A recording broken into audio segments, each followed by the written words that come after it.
नमस्कार, मैं इंजीनियर अभिषेक कुमार स्वागत करता हूं आपका मेरे चैनल पर। भारत में राष्ट्रपति के चुनाव कुछ दिनों के बाद होने वाले हैं।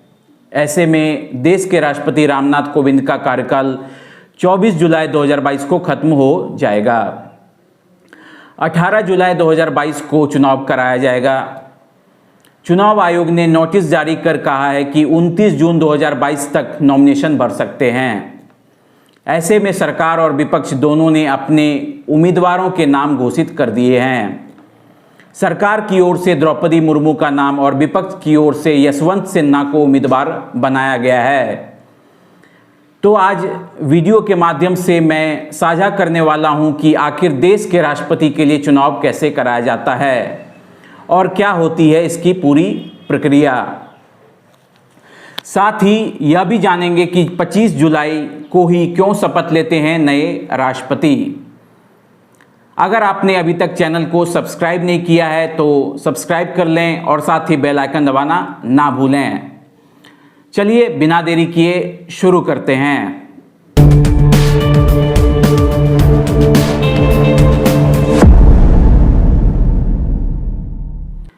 सबसे पहले यह जान लेते हैं कि कौन बन सकता है भारत का राष्ट्रपति। भारतीय संविधान के अनुच्छेद 58 में प्रेसिडेंट के इलेक्शन में शामिल होने वाले उम्मीदवारों की योग्यता के विषय में जानकारी दी गई है। योग्यता के अनुसार उम्मीदवार भारत का एक नागरिक होना चाहिए और न्यूनतम उम्र 35 वर्ष होनी चाहिए। इसके साथ ही प्रेसिडेंट के इलेक्शन में भाग लेने वाले उम्मीदवार के लिए यह आवश्यक है कि वह किसी लाभ के पद पर ना हो, अन्यथा उसे डिस्क्वालीफाई कर दिया जाएगा। इसके बाद आता है देश के राष्ट्रपति का चुनाव आखिर होता कैसे है। देश के राष्ट्रपति का चुनाव अन्य चुनावों की अपेक्षा थोड़ा अलग और जटिल भी होता है। इस चुनाव में सीधे तौर पर जनता की भागीदारी नहीं होती है। इसके विपरीत जनता का प्रतिनिधित्व करने वाले या जनप्रतिनिधि यानी कि सांसद और विधायक राष्ट्रपति के चुनाव में भाग लेते हैं। ऐसे में मैं आपको बता दूं कि जो सांसद या विधायक नॉमिनेटेड होते हैं वे इस चुनाव में भाग लेने के योग्य नहीं माने जाते हैं, क्योंकि वे नॉमिनेटेड होते हैं और सीधे जनता द्वारा नहीं चुने जाते हैं। इसी तरह विधानसभा के भी नॉमिनेटेड सदस्य इस चुनाव में हिस्सा नहीं लेते हैं। आइए अब यह भी जान लेते हैं कि कौन चुनता है देश का राष्ट्रपति। भारतीय संविधान के अनुच्छेद 54 में भारत के राष्ट्रपति के चुनाव की प्रक्रिया का उल्लेख किया गया है। प्रेसिडेंट के चुनाव के लिए एक इलेक्टोरल कॉलेज का गठन किया जाता है। इसमें संसद के दोनों सदनों के चुने हुए सदस्यों और राज्यों के विधानसभा में चुने गए सदस्य वोट देते हैं। इसी कारण इसे इनडायरेक्ट इलेक्शन भी कहा जाता है। आइए इसे विस्तार से समझते हैं। राष्ट्रपति के चुनाव में लोकसभा, राज्यसभा के सभी सांसद और सभी राज्यों के विधायक वोट डालते हैं। राष्ट्रपति को चुनने के लिए लोकसभा के 543 सदस्य, राज्यसभा के 233 सदस्य और 4120 विधायक हिस्सा लेंगे। राष्ट्रपति चयन के लिए जो सांसद और विधायक वोट डालते हैं उन्हें इलेक्टोरल कॉलेज यानी निर्वाचक मंडल कहा जाता है, जिसका जिक्र संविधान के आर्टिकल 54 में किया गया है। हर एक वोटर को चुनावी भाषा में इलेक्टर कहा जाता है।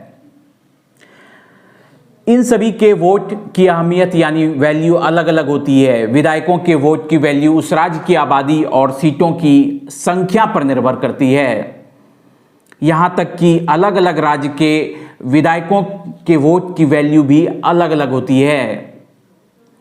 विधायकों की वोट की वैल्यू के लिए प्रदेश की कुल आबादी को निर्वाचित विधायकों की संख्या में भाग दिया जाता है। जो नंबर आता है उसे फिर 1000 से भाग दिया जाता है। मौजूदा वक्त में यूपी के विधायक के वोट का मूल्य 208 है, जो कि सबसे ज़्यादा है। वहीं सिक्किम के विधायक के वोट का मूल्य महज 7 है, जो कि सबसे कम है। यहाँ ध्यान यह भी रखना है कि कई राज्य ऐसे हैं जिन्होंने जनसंख्या नियंत्रण पर बेहतर काम किया है। ऐसे में उन राज्यों की वेटेज ना घटे, इसके लिए 1971 की जनसंख्या को आधार माना जाता है। जो 2026 तक ऐसा ही रहेगा। अब सांसदों के वोट वैल्यू की बात कर लेते हैं। संसदीय क्षेत्र के आकार यानी कितने वोटर या जनसंख्या के ऊपर निर्भर ना रहते हुए हर एक सांसद के वोट की वैल्यू एक समान होती है। एक सांसद के वोट की वैल्यू 708 होती है, लेकिन इस बार अंदाजा लगाया जा रहा है कि पिछली बार की अपेक्षा इस बार सांसदों की वोट की वैल्यू घट सकती है, जिसकी वजह है जम्मू कश्मीर में विधानसभा का गठन ना होना। आइए अब जान लेते हैं कि चुनाव की प्रक्रिया क्या होती है या फिर कैसे चुनाव कराया जाता है। राष्ट्रपति के चुनाव में वोट डालने की प्रक्रिया आम चुनाव जैसी नहीं होती है। इलेक्शन प्रोसेस में शामिल होने वाले एमपी और एमएलए को वोट देने के लिए बैलेट पेपर दिए जाते हैं। प्रेसिडेंट इलेक्शन में सिंगल ट्रांसफरेबल वोट का इस्तेमाल किया जाता है। वोटर एक ही वोट देता है, पर वह सभी कैंडिडेट्स में से अपनी प्रायोरिटी तय कर देता है, यानी वह बैलेट पेपर पर बता देता है कि उसकी पहली पसंद कौन है और दूसरी और तीसरी कौन। आपकी जानकारी के लिए बता दूं कि बैलेट पेपर पर कोई इलेक्शन प्रतीक नहीं मौजूद होता है। पेपर पर 2 कॉलम होते हैं, जिसमें पहले कॉलम में कैंडिडेट का नाम लिखा होता है और दूसरे कॉलम में प्रेफरेंस ऑर्डर लिखा होता है। साथ ही वोटर्स को चुनाव आयोग की ओर से एक विशेष पेन दी जाती है।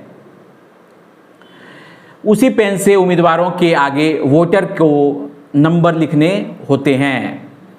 एक नंबर उसे सबसे पसंदीदा उम्मीदवार के नाम के आगे डालना होता है, जबकि ऐसे दूसरी पसंद वाली उम्मीदवार के नाम के आगे 2 लिखना होता है। अगर आयोग द्वारा दी गई विशेष पेन का इस्तेमाल नहीं होता है तो वह वोट इनवैलिड हो जाता है। अब जान लेते हैं कि जीतने के लिए कितने वोट चाहिए।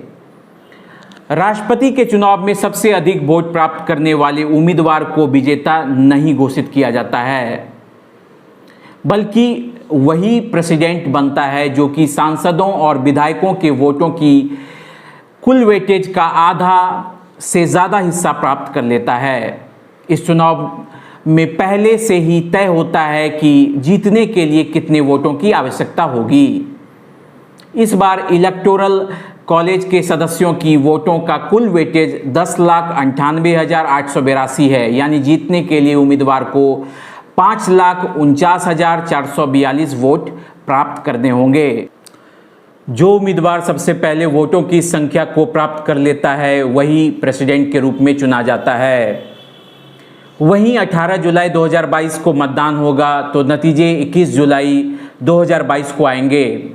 आइए अंत में यह भी जान लेते हैं कि 25 जुलाई को ही क्यों शपथ लेते हैं नए राष्ट्रपति।